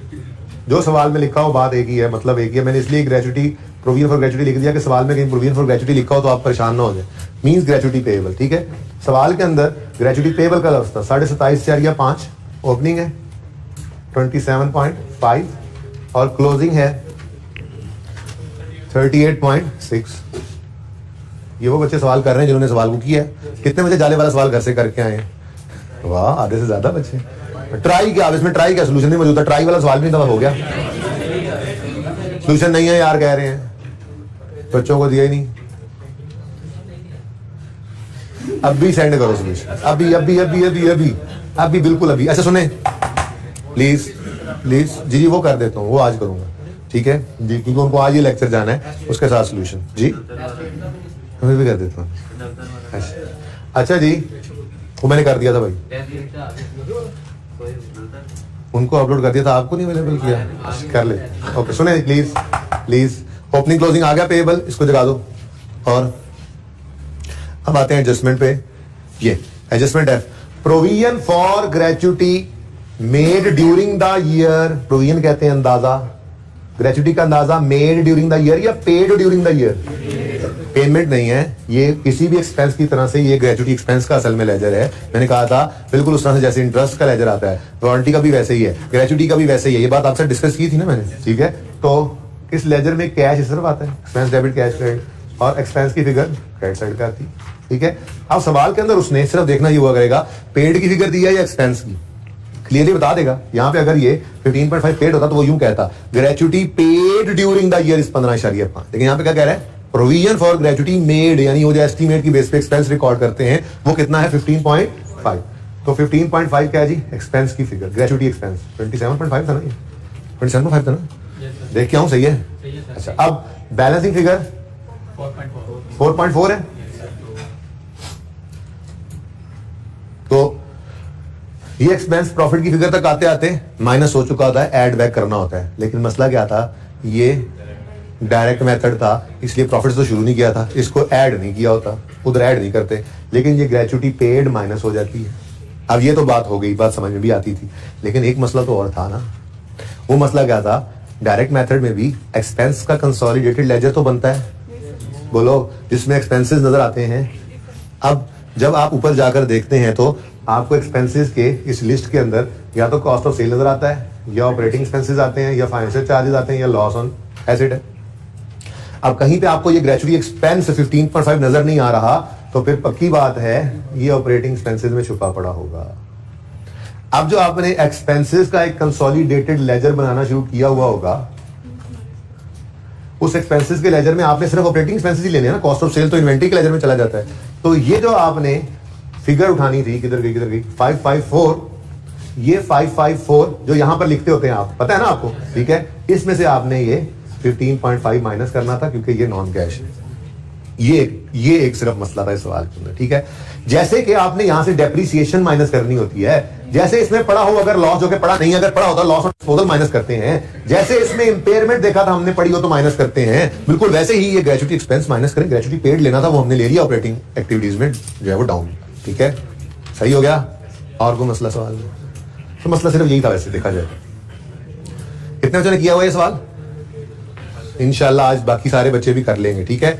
ये सवाल जिन्होंने डायरेक्ट मेथड से नहीं किया वो डायरेक्ट मेथड से कर लीजिएगा, और जिन्होंने डायरेक्ट मेथड से कर लिया है यही सवाल ये बच्चे इनडायरेक्ट मेथड से करेंगे। सॉल्यूशन कल आपके साथ शेयर करूंगा इंशाल्लाह, ठीक है। तो IAS 7 में ये टेस्ट नंबर 9 है ना, टेस्ट 9 जालिब वाला सवाल है, ये विद इनडायरेक्ट मेथड करना है आप, ओके। अच्छा जब आपको रिवीजन प्लान दूंगा ना इंशाल्लाह घर जाते हुए, तो उसमें भी मैं ये सवाल टेस्ट वाला दोनों मेथड से उसमें भी लिखूंगा आपको ना। सेशन के एंड पे सारे टेस्ट और उसके सॉल्यूशन पीडीएफ के अंदर भी भेज दूंगा, इस ग्रुप के अंदर भी, ठीक है। और बुक शॉप पे भी रखवा दूंगा, क्योंकि मैंने रिवीजन प्लान में आपको ये लिख के देना है कि आपने टेस्ट वाले क्वेश्चंस को भी रिवाइज करना है रिवीजन प्लान में। तो टेस्ट आगे पीछे हो जाते हैं, सोल्यूशन आगे पीछे हो जाते हैं, कोई मसला नहीं, वो आपको एक कंप्लीट फाइल की फॉर्म में प्रोवाइड कर दिए जाएंगे। तो उसमें भी यही लिखा हुआ होगा कि टेस्ट 9 जाले वाला सवाल डायरेक्ट से भी करना है और इनडायरेक्ट से भी, जब कैश लो के आपको रिवीजन प्लान दिया होगा, ठीक है ना। तो आज आप बहरहाल डायरेक्ट से पर्चे में कर चुके, घर पे ट्राई कर चुके, सोल्यूशन देख लिया। एक मसला जो आ सकता था 15.5 को मैंने आपको समझा दिया है, इसके अलावा कोई मसला था नहीं ऐसा जिस सवाल के अंदर, ठीक है। इसको जिन्होंने नहीं किया वो दोबारा कर लीजिएगा, जिन्होंने कर लिया है वो आज इसको इनडायरेक्ट मेथड से शुरू करेंगे। पीपीटी अवेलेबल है हमारे सवाल में, पीपीटी से सवाल शुरू करेंगे और पुराने तरीके से सवाल करेंगे, ताकि ये मसला ही खत्म हो जाए, हमें ना टेंशन हो कौन सा मेथड है। एक ही सवाल को दोनों तरीके से कर दिया हमने, ठीक है, ज्यादा क्लियर होगी सिचुएशन। ये जो ग्रेजुएटी एक्सपेंस यहाँ एक्सपेंसेस में से माइनस करना पड़ा है, इनडायरेक्ट मेथड में ये ऊपर टॉप पे पीपीटी में से रिवर्स हो रहा होगा, यानी कि एड बैक हो रहा होगा, तो सारी चीजें ज्यादा अच्छी क्लियर हो जाएंगी। ये लाजमी होमवर्क है आज के लिए, ठीक है, ओके। अच्छा, पॉइंट 3 में कोई मसला है क्या यार? ट्रेड डेट्स वाला भी बता देता हूँ यार, तुम सारा सवाल ही करवा लो फिर। यस सर, ये वो बच्चा, यस सर किसने बोला यस सर? बोला बता दो यस सर वाला कौन है? हाँ, तुमने घर पे सवाल किया, ये देखा था, समझ नहीं आया, वरना तुम यस सर ना कहते। इनको पता है इस बात का कि अगर मैं ये सवाल करवाऊंगा तो ये सिर्फ वेस्ट ऑफ टाइम होगा, सिर्फ वेस्ट ऑफ टाइम होगा। क्यों? 2-3 एडजस्टमेंट में मसला है, वो इनको भी पता है, सारा सवाल करके आए हुए हैं। तो आपके लिए ये बात बोली है कि आप पहले डायरेक्ट मेथड से घर पे आज करोगे, इंशाल्लाह अल्लाह फिर आपको पास करेगा, और फिर इसको इनडायरेक्ट मेथड से करोगे, अल्लाह फिर इंशाल्लाह लाजमी पास करेगा। हम मैं दुआ करूंगा ना। अच्छा जी, करोगे ना फिर आज? हाँ, यस सर वाले वही होते हैं जो, क्योंकि बेटा देखें ये सब बच्चे जो अटेम्प्ट करके उन्हें पता है इस सवाल में इतनी जान है नहीं 2-3 एडजस्टमेंट्स के अलावा, तो यहाँ पर पूरा क्लास में सवाल करने का मतलब ये कुछ अच्छा जो हमने सीख लेना था अब वो नहीं सीखा जाएगा, टाइम तो गुजरता जा रहा है, ठीक है। तो घर पे ट्राई करना। मैं एडजस्टमेंट डिस्कस करता हूँ। किस किस को मसला है जी बैड डेट वाली एडजस्टमेंट में?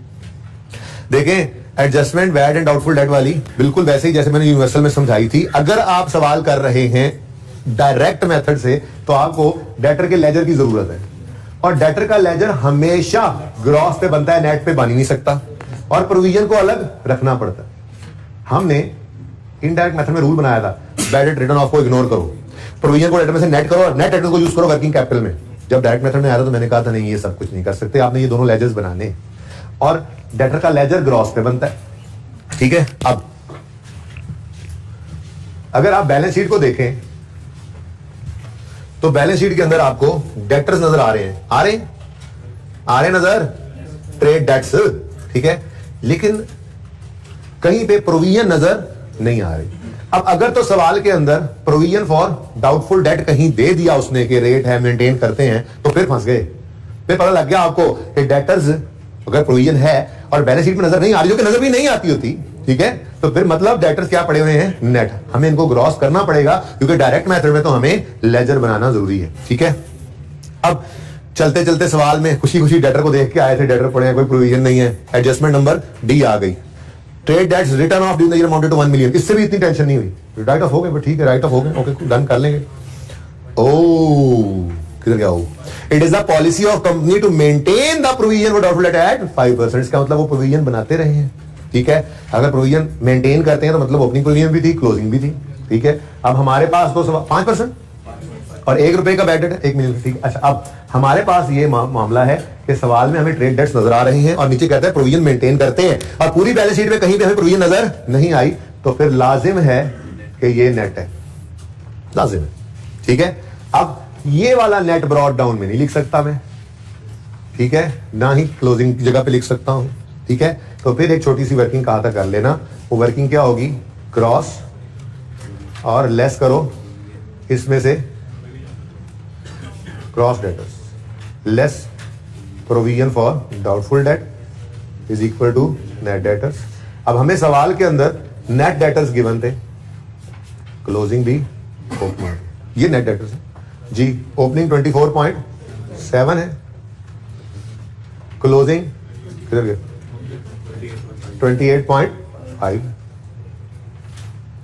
ठीक हो गया। अब प्रोविजन की परसेंटेज सवाल ने बताई 5% है, तो मतलब फिर ये 90 और ये ग्रॉस फिर होना था 100 में। अपना फॉर्मूला यूज करें, कैलकुलेटर निकालें, 24 से ग्रॉस ही निकाल लें। 24.7 है 95% given amount over given amount percentage, इसको ले जाओ 100 पे, ये हो गया फिर ऐसे ही 28.5 डिवाइड बाय 95 इंटू 100 करो 30 और ये आ गया 1.5 पानी का। तो ओपनिंग वर्किंग से आया 20 ये ठीक है 26, क्लोजिंग वर्किंग से आया 30, ओपनिंग प्रोविजन वर्किंग से आई 1.3, क्लोजिंग प्रोविजन वर्किंग से आई 1.5। वर्किंग नंबर दे दोगे ना जो भी वर्किंग नंबर होगा, ठीक है। अब उसने सवाल में कहा bad debt return off during the year भी है, वो बैड रिटर्न ऑफ की एंट्री हम करते थे, bad return of debit debtor credit, bad return of credit provision. तो मैंने कहा डायरेक्ट कर लिया करो 1 बैड डेट रिटर्न ऑफ, ठीक है। अब सवाल से उठाओ सेल्स और go and kill the waves. Sales है जी कितनी 25। पूरे सवाल में कहीं उसने ये तो नहीं कहा कि इसमें इतनी क्रेडिट सेल्स इतनी कैश सेल्स। कह भी देता तो हमें क्या फर्क पड़ता है, वो कह भी देता है कि इसमें 80%, 70%, 90% कैश सेल्स हैं, क्रेडिट सेल्स हैं, बाकी कैश हैं। तो हमने तो एक उसूल बना लिया हुआ है कि यहाँ पे हम सेल्स लेते ही कौन कौन सी दोनों ले लेते हैं कैश फ्लो के टॉपिक में, क्रेडिट प्लस कैश। लेकिन सवाल खामोश तो वैसे ही हम क्रेडिट अज्यूम करते हैं, डेटर्स तो आ ही रहे हैं, ठीक है, सारी सेल्स क्रेडिट भाई, ठीक है। तो यहां से आपके पास कैश की फिगर आनी है, cash paid to cash received from customers, ठीक है, सही है, क्लियर है। अब कितने बच्चों ने ये घर पे ऐसे कर लिया था? ओके 15-20 बच्चों ने कर लिया था। कितने बच्चों को अब समझ आ गया? किसको अभी भी समझ नहीं आया? नहीं समझ आया, इसको निकल जाए क्लास से। अच्छा क्लियर है जी, और कोई भी हुक्म मेरे लायक? इस सवाल को प्लीज जिसने डायरेक्ट मेथड से नहीं किया वो डायरेक्ट मेथड से लाजमी करना। वैसे तो ये और ग्रेचुइटी वाली एडजस्टमेंट, लेकिन एक चीज और है जो भूल जाओगे, सुनो। इसको अगर आप बैलेंस एक्सपेंस बैलेंसिंग निकालो कितना आता है? आपको ये 1.2 भी इनकम स्टेटमेंट में कहीं नजर नहीं आया। तो ये भी वही फिगर है जो यहां से माइनस होनी है, -1.2। क्यों? प्रॉफिट लॉस में एक्सपेंस गया है ना, नॉन कैश है, नॉन कैश है, बैड एक्सपेंस कहीं पे नजर नहीं आ रहा। अगर ये इस पर 554 में पड़ा रह गया, वेरी वेरी इंपॉर्टेंट 2 थिंग्स नहीं आई। देखो हमने अच्छा डेप्रिसिएशन भी निकाल ही दो यार, अब क्या बस रह गया। डेप्रिसिएशन 27,007 की है, जिसमें से कॉस्ट ऑफ सेल को 60% गई है, तो 60% तो कॉस्ट ऑफ सेल में चली गई ना, हमें फिलहाल 40% से कर्ज है। इधर कितनी बनती है? कोई एक बता दो। 27,007 का 11.08, ठीक है जी। ये क्या है? 11.08।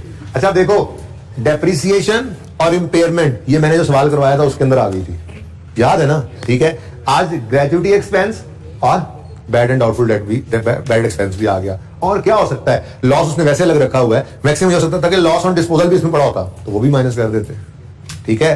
फेयर वैल्यू लॉस पड़ा होता इन्वेस्टमेंट प्रॉपर्टी का, माइनस कर देते।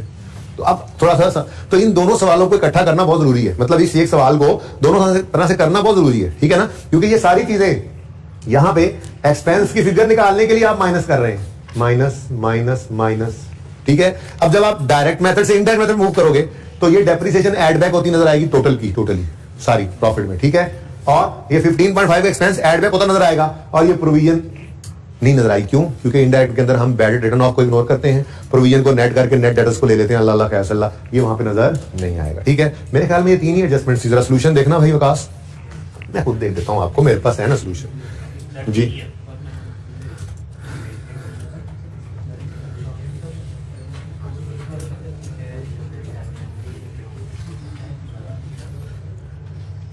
ये जी एक्सपेंसेस का लेजर है ये, ठीक है जी। इसमें 12.1 नाम की वर्किंग है, जिसमें ये 526 निकला। कैसे निकला? 554 में से 227 का किधर गया? इसमें सही नजर नहीं आ रहा, पीडीएफ ओपन करते हैं जी भाई, सेंड हो जाता है, सेंड आपको हो गया होगा मेरे ख्याल में। ये देखें जी एक्सपेंस का लेजर, ये एक्सपेंस का लेजर, और मैं कोशिश करता हूं कि बाकी लेजर भी नजर आ जाए साथ ही। प्रोविजन फॉर डाउटफुल डेट बहुत नीचे है, चलो माजरत जी। एक्सपेंस का लेजर है ये, इसमें ये फिगर 526 की सही करते हैं ना, वो जो स्टार लगाते हैं, ये स्टार की बजाय मैंने 12.1 लिखा हुआ है इसमें, ठीक है। अब इसमें 27.7 का 40% अभी अभी आपने निकाला 11.08, ये माइनस हो रहा है। फिर 15.5 ये क्या है जी? Gratuity expense. 1.2 क्या है जी? प्रोविजन का बैड डेट एक्सपेंस, ठीक है। और ये तीनों को माइनस करो, 554 में से माइनस करो 11.08, माइनस करो 15.5, माइनस करो 1.2, क्या आता है? ठीक हो गया ना?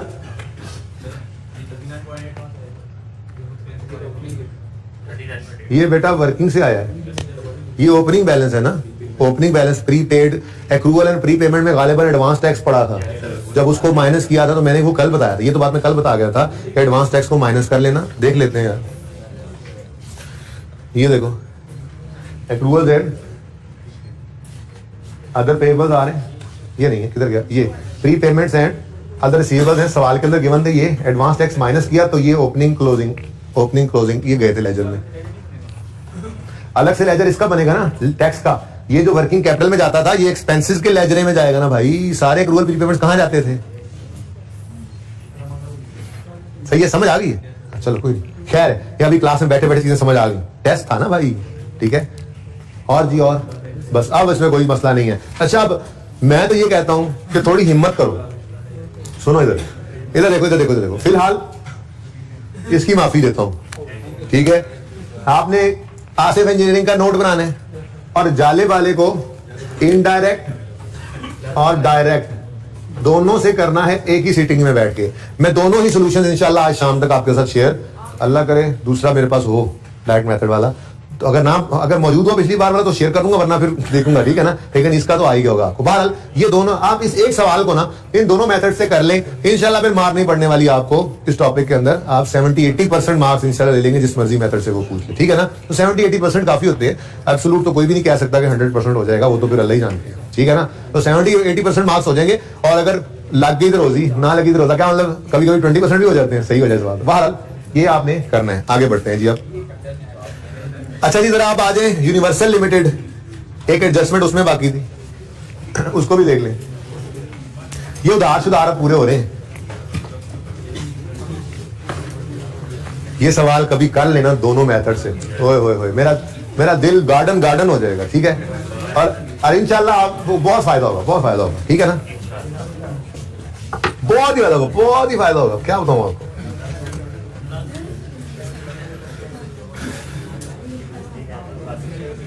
अच्छा भाई देखो प्लीज बात सुनो, जो डिबेंचर्स हैं उनका इशू करना, ये लोन होता है, इतना तो बताया था ना IAS 2 में, IAS 23 में, कि लोन नोट्स या डिबेंचर्स क्या होते हैं, किसी से पैसे लेकर उसको एक पर्चे पे लिख के दे देते हैं। जैसे शेयर 10 रुपए का होता है ना, फेस वैल्यू 10 रुपए, तो हम 10 रुपए लेके शेयर पकड़ा देते हैं, बंदे को ओनरशिप दे दी। ऐसे ही लोन नोट्स में 100 रुपए मिसाल के तौर पे लिखा होता है समूह के ऊपर, और कोई भी बंदा हमें पैसे आकर हमें लोन दे तो हम उसे 100 रुपए लेके उसको वो पर्चा पकड़ा देते हैं। लेकिन ये चूंकि लोन नोट होता है तो उसमें लिखा होता है कि जी ये 100 रुपए 5 साल बाद आप वापस ले लेना हमसे, और 5 साल तक इंटरेस्ट लेते रहना, ठीक है ना। तो जो लोन नोट, इसी को डिबेंचर कहते हैं, इसी को TFC कहते हैं, ठीक है ना। तो जो लोन नोट या डिबेंचर इशू करता है वो बेसिकली लोन ले रहा होता है, वो पैसे लेकर डिबेंचर इशू करता है। जैसे जो शेयर इशू करता है उसको पैसे आ रहे हैं, है तो लायबिलिटी टुवर्ड्स ओनर ही ना, ठीक है। कैपिटल भी क्या है, लायबिलिटी टुवर्ड्स ओनर ही है, ठीक है। तो पैसे जो शेयर इशू करता है उसको पैसे रिसीव होते हैं, ठीक है ना। तो ऐसे ही जो डिबेंचर्स या लोन नोट्स इशू करता है उसको पैसे रिसीव होते हैं। जाहिर सी बात है, किसी से पैसे ले रहे हो तो उधार ही है ना, तो ये लोन होता है। ऐसे ही डिबेंचर्स जिसने इशू किए हैं वो तो लोन रेज कर रहा है, तो जिसने खरीदे हैं उसकी किताबों में तो ये एसेट होगा। अब असल बात तो ये है भाई कि IFRS 9 आपके सिलेबस में नहीं है, ये FAR 2 के अंदर है, तो ये एडजस्टमेंट वो पूछे मुमकिन नहीं है, ठीक है ना। कि डिबेंचर्स को रिडीम कर दिया हमने, मतलब रिडीम का मतलब ये होता है कि वो बंदे आए, ठीक है, जिनको लोन नोट्स इशू करते रहते हैं मुख्तलिफ औकात में, ठीक है। तो कुछ साल पहले किए थे, कुछ 4 साल पहले किए थे, कुछ 5 साल पहले किए थे इशू, तो सबको वो लोन नोट्स दिए हुए थे। अब जिनका टाइम पूरा हो गया, मेच्योरिटी का टाइम आ गया, वो अपने पैसे वापस लेने आ गए, ठीक है ना। तो उसके ऊपर ये होता है कि इशू करते हुए प्रीमियम पे भी इशू हो सकते हैं, पार पे भी इशू हो सकते हैं, डिस्काउंट पे भी इशू हो सकते हैं, लाइक शेयर कैपिटल। ऐसे ही रिडेम्पशन के वक्त भी प्रीमियम पे रिडीम हो सकते हैं, पार पे रिडीम हो सकते हैं, डिस्काउंट पे रिडीम हो सकते हैं। अब IFRS 9 पढ़ाने बैठ जाऊं तो 10-15 दिन लग जाए इसमें, ठीक है ना। तो भाई ये एडजस्टमेंट तो आ नहीं सकती। मैं इसके लिए आपको एक छोटा सा आसान सा हल बता देता हूं, अगर आपको पसंद आ जाए तो ठीक है, ना पसंद आए तो फिर मैं डिबेंचर समझाने बैठ जाऊंगा, ठीक है। देखो भाई, एंट्री है परचेजेज डेबिट, क्रेडिटर्स क्रेडिट। कोई मसला, मिसाल के तौर पे 2000 रुपए से परचेजेज डेबिट, क्रेडिटर क्रेडिट किया, ठीक है। अब ये होता क्या है, हम 2000 रुपए की चीजें ले लेते हैं उधार पे, लाइबिलिटी है? बोलो। अच्छा, अब मैं कहता नहीं, हमने चीजें नहीं ली, हमने तो कैश लिया था किसी से, कैश डेबिट। और इस लोन का नाम लोन फ्रॉम बैंक नहीं था, इसका नाम था डिबेंचर्स, ठीक है। अच्छा, अब थोड़ी देर के लिए दोबारा भूल जाओ कि ये कैश डेबिट और डिबेंचर क्रेडिट हुआ है। ये कब होता है वैसे? जब लोन रेज करते हैं, जब लोन आपने परचेज डेबिट क्रेडिट किया था, उधार पे 2000 रुपए की चीजें खरीदी थी, पैसे वापस करने की बारी आई, आप पैसे वापस करने गए, तो आप पैसे वापस करने जा नहीं रहे थे, तो उसने कहा आ जाओ पैसे वापस दे दो, 2000 तुमने देना है, 1800 दे दो, 200 तुम्हें माफ। क्या कहते थे इसको? डिस्काउंट रिसीव्ड इनकम कहते थे। एंट्री क्या हुआ करती थी? क्रेडिटर डेबिट कितने से? 2000 पूरे से ना, 2000 से। और बैंक क्रेडिट या कैश क्रेडिट कितने से? 1800 से। और कहते थे 200 रुपए हमारी इनकम हो गई, डिस्काउंट रिसीव्ड इनकम 200। अब मसला सिर्फ ये है कि यहां पे क्रेडिटर नहीं है, यहां पे डिबेंचर्स है। ओके, तो ये जुगाड़ है, छोटा सा गुजारा कर लो, तो सबको नजर आ रहा है, ठीक है। यानी आप यूं समझो, परचेज डेबिट क्रेडिट हुआ था 2000 से, उसने कहा यार पैसे दे जा, तेरी मेहरबानी, 200 माफ कर दूंगा, तो हम पैसे लेकर गए 1800। क्रेडिटर डेबिट किया 2000 से, कैश क्रेडिट 1800 से, बाकी 200 डिस्काउंट रिसीव्ड इनकम। अब ये क्या होता है? ये हम चीजें खरीदते हैं उधार पे, परचेजेस, चीजें गुड्स खरीदते हैं उधार पे। यहां पे गुड्स नहीं थी, डिबेंचर्स इशू किए थे, तो कैश लिया था, ठीक है ना। तो डिबेंचर्स, कैश आया उन लोगों से, cash debit, liability credit, liability का नाम है डिबेंचर, लोन नोट भी हो सकता था। Cash debit, loan note, debenture, liability क्या हो गई? क्रेडिट। और ठीक है, अब जब रिडेम्पशन की बारी आई, जब हमने उनको पैसे देने थे, हम पैसे नहीं दे रहे थे, उन्होंने कहा प्लीज वास्ता जे दे दो सानू, 200 तानू माफ किया, सानू 1800 दे दो, हमने कहा ये पकड़ो 1800, ठीक है ना। तो ये एंट्री होगी debenture debit, cash credit, discount received income credit. अब इस सवाल के ऊपर अगर अप्लाई करें, तो इस सवाल के अंदर डिबेंचर्स आपके लायबिलिटी के अंदर आ रहे थे ना। मैं डिबेंचर्स पेएबल लिख देता हूं आपकी तसल्ली के लिए, जरा लायबिलिटी डिबेंचर पेएबल यहां पर भी लिख सकते हो आप, जो ठीक है ना। अब सवाल के अंदर डिबेंचर्स लायबिलिटी साइड में नजर आ रहे हैं। ओपनिंग कितने हैं? 20000। क्लोजिंग कितने हैं? 18000। अब आपके दिल में क्या आ रहा था? जैसे कोई भी लोन होता है वैसे ही ये लोन है, वैसे ही लोन है ना। अब आपके दिल में क्या आ रहा था कि हम ना यहां पर लिख लेते हैं कैश रीपेड, लोन रीपेड, और पूरे का पूरा 2000 लिख लेते हैं। ये लिखने ही लगे थे आप, तो उसने कहा रुको जरा, इधर देखो जरा, अदर इनकम के अंदर डिस्काउंट ऑफ 10 रुपए पर डिबेंचर भी पड़ा है, विच वर रिडीम्ड ड्यूरिंग द ईयर। तेरी खैर, यानी कि सारे का सारा कैश कोई नहीं है, कुछ डिस्काउंट भी है वो इनकम, तभी तो इनकम में पड़ी है, ठीक है। अब 10 पर डिबेंचर डिस्काउंट आया, डिबेंचर 100 ईच, इसमें भी डिबेंचर की फेस वैल्यू ही पड़ी होती है, ठीक है। तो अगर 2000 रुपए के डिबेंचर रीपे हुए हैं ना, ठीक है, तो मतलब ये एंट्री बनी है, डिबेंचर 2000 रुपए के हो गए ना डेबिट, ठीक है। इसमें से ये हर एक डिबेंचर अगर 100 रुपए का, तो कितना बनेगा मिसाल के तौर पे? 2000 है, नहीं 200 होंगे, अच्छा 100 है, सॉरी जी। 20 डिबेंचर्स 100 रुपए वाले हमने रीपे किए, लेकिन 20 डिबेंचर्स में हर एक के बदले में दिए कितने? 90 रुपए, बाकी 20 का क्या है? 10। लेकिन इतनी तफसील की जरूरत ही नहीं थी, वो जो मैंने जुगाड़ समझाया ना आपको कि काम चल जाना था, ठीक है ना। क्या काम चलना था? डिबेंचर तो 2000 से डेबिट हो रहा है, लेकिन कैश क्रेडिट हो रहा है 1800 से, बाकी तो 200 कहां पड़ा है? अब ये कंबाइन एंट्री हो गई ना, ये दो अलग अलग एंट्री को मैंने कंबाइन किया हुआ है। ये एंट्री क्या हुई है? Debenture debit cash credit 1800, debenture debit discount received income credit 200। तो जैसे यहां पर करते थे क्रेडिटर के केस में, creditor debit cash credit 1800, creditor debit discount receive income credit 200, बिल्कुल वैसे ही काम चल रहा है, तो ऐसे ही समझ लो, ठीक है ना। बाकी ये जस्ट एक लोन है, वो रीपे हो रहा है, लेकिन वो सारा 2000 आपने कैश आउटफ्लो नहीं लेना था फाइनेंसिंग एक्टिविटी में, 1800 कैश आउटफ्लो लेना था लिखकर। डिबेंचर्स, आप डिबेंचर्स रीपेड लिख दो, कोई डिबेंचर पेबल रीपेड ये लिख दो, अगर आपको रिडेम्पशन का लफ्ज पसंद नहीं आता, ठीक है। बहरहाल ये कैश आउटफ्लो है 1800 का, ठीक है। और ये 200 ये कहां जाएगा?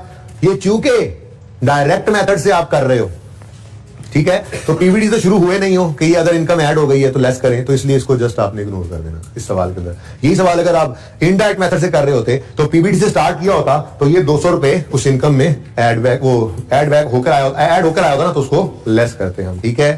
ये एडजस्टमेंट भी पेंडिंग थी, क्लियर है? ये नोट कर लो इसको और एमसीक्यूज ओपन कर लो।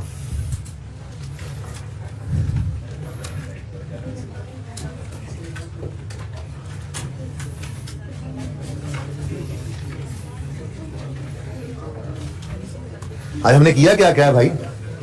ये तो बता दो किया क्या क्या है। आसिफ इंजीनियरिंग लिमिटेड किया है, टेस्ट 9 जालिब डिस्कस किया है, और क्वेश्चन बैंक 3 की जो एक एडजस्टमेंट आपको समझ नहीं आ रही थी यूएल, वो डिस्कस कर ली है। और अब हम एमसीक्यू नंबर को एक करेंगे। एमसीक्यू भाई ये तस्वीर कहीं मुझे भेजना, मुझे अगली क्लास में भूल जाता है फिर क्या किया हो जी। कितने एमसीक्यूज तक हम पहुंच गए थे? 15 तक, 16वां भी हो गया था।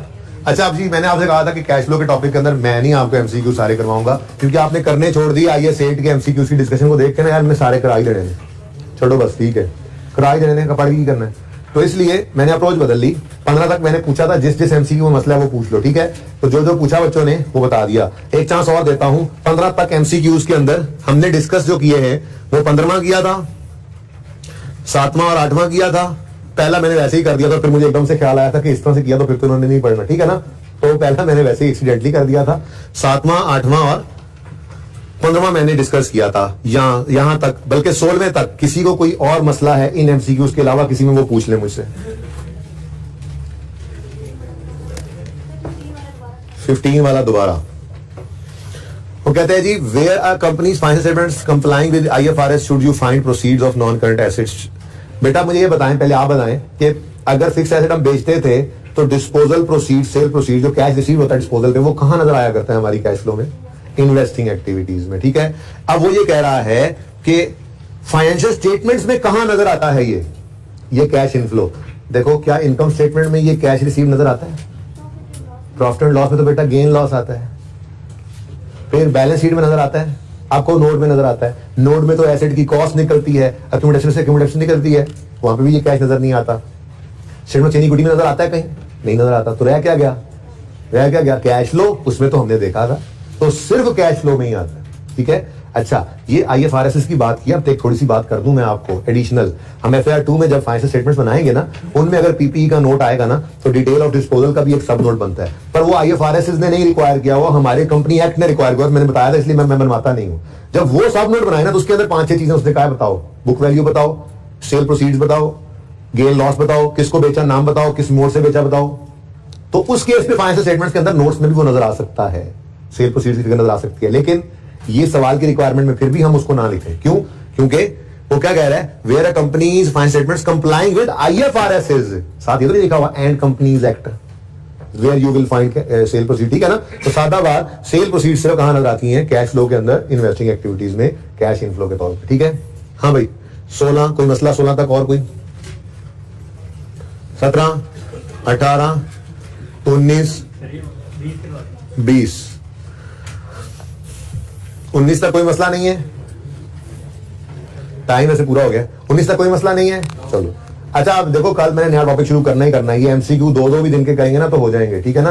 अब इसमें कुछ नहीं बचा है कैश फ्लो के अंदर। आज कोई और नया होमवर्क, नया टॉपिक अच्छा नहीं शुरू हुआ। अगर आप जालिब वाला सवाल दोनों मेथड से करो, मेरी बहुत तसल्ली हो जाएगी, यकीन मानो दिल से दुआएं दूंगा, ठीक है। और आज से का नोट भी बना लोगे इंशाल्लाह आप, तो मैं सोल्यूशन आपसे शेयर कर दूंगा। तो इन दोनों के सोल्यूशन मैं आपके साथ शेयर करूंगा, जालिब के दोनों मेथड्स के, ठीक है ना। प्लीज कर लेना इसको, बहुत अच्छा सवाल है फिर।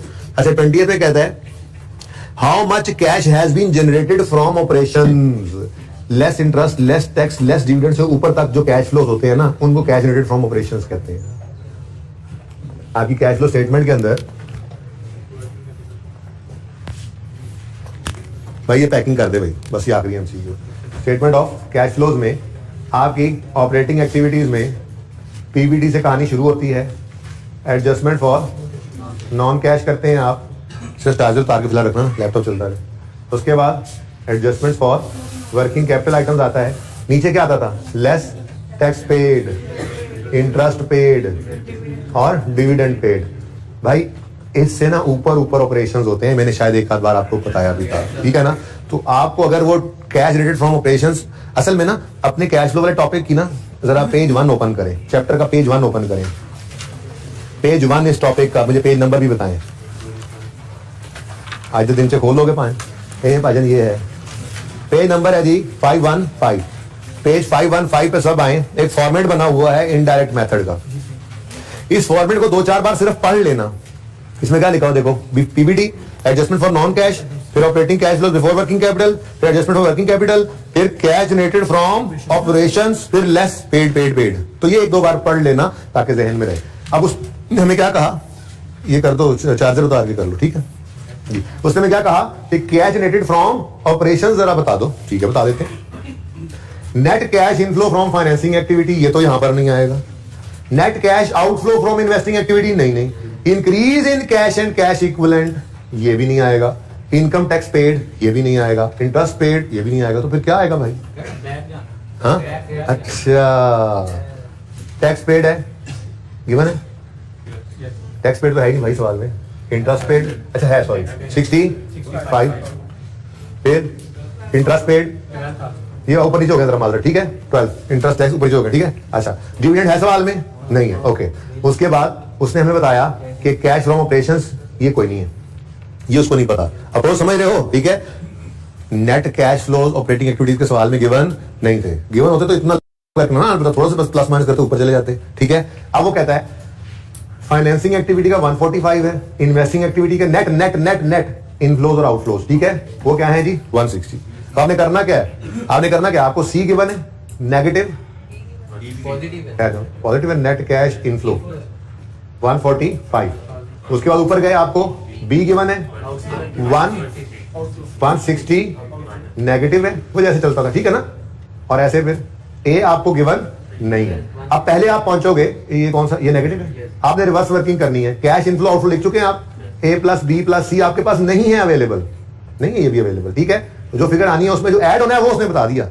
Increase in cash and cash equivalent बता रहा है, ओपनिंग और क्लोजिंग से फर्क इंक्रीज में बता रहा है। तो ओपनिंग 0 लो, क्लोजिंग ये फिगर लो। अब बनती है बात, ट्राई करना, कल करवा दूंगा, टाइम खत्म हो गया, ठीक है ना। अब यहाँ पे आप ओपनिंग को 0 लेकर जितना इंक्रीज आया क्लोजिंग उतना ज्यूम करके रिवर्स वर्किंग करते हुए यहाँ पे पहुंचोगे, ठीक है ना, ये यहाँ पे, ठीक है। इस फिगर के अंदर इसको रिवर्स वर्किंग करनी है तो माइनस करोगे, माइनस होने वाले को ऐड करोगे, आप यहाँ पे पहुंच जाओगे। इस फिगर में से इंटरेस्ट और टैक्स 2 फिगर्स गिवन है, वो ऐड बैक करोगे, प्रॉफिट फ्रॉम ऑपरेशंस पे पहुंच जाओगे, ठीक है। ट्राई करना, जिंदगी ये तो कल मिलेंगे 20 ऑनवर्ड्स। ये सबसे पहले करवाऊंगा, 1-2 एमसीक्यूज आगे करूंगा। रह कितने के आगे, टोटल है कितने? 20 ही रह गए, सारे कर लेना आज, ठीक है। अल्लाह हाफिज।